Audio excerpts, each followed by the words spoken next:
halkan maanta sidii geel jirihi dhorneef oo geel aan rabaa inaan ku maynaco xilli barwaaqo ah waad u jeedaan hashan quruxdeeda iyo siday daaqsinkeeda u wadato maasha allah waa galabeen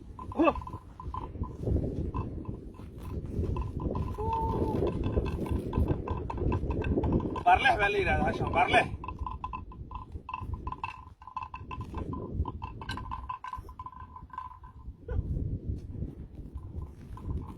amigo quase eu devia